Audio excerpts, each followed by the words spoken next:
Daily. Taste the Daily. కొంతమంది పరాన్న జీవులు ఉంటారు. ఏ పార్టీ అధికారంలోకి వస్తే ఆ పార్టీలకు పోయే కొడుకులు, వాళ్ళకేం పని ఉండదు, ఒకటే పని. పాపం వాళ్ళకి తెలియదేమో, రేవంత్ రెడ్డి చాలా హుషారు కల్లోళ్ళు. ఈ కొడుకులు రేవంత్ రెడ్డి మెప్పు కొరకు KCR గారినో, KTR గారినో, Harish Rao గారినో tea news ఆఫీసును కూలగొడతామంటే, tea news ఆఫీసును కూలగొడితే ఊకుటమా? కేసీఆర్కి ఎంత సైన్యం ఉంది? సౌర కుటుంబం అంతా సైన్యం, 60 లక్షల మంది సభ్యులు, పిర్రలు పక్కన వలగొడతాం, ఊకోము.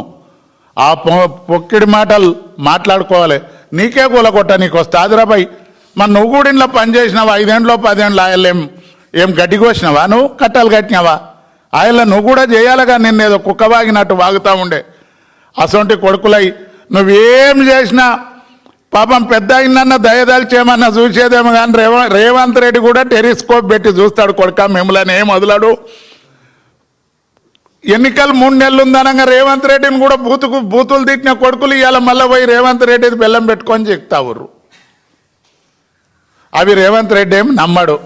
నువ్వేం చేయి, ఇసొంటి వాళ్ళు ఉడత లోపితే యాపలేం గదలై వాళ్ళతోటి ఏమి కాదు.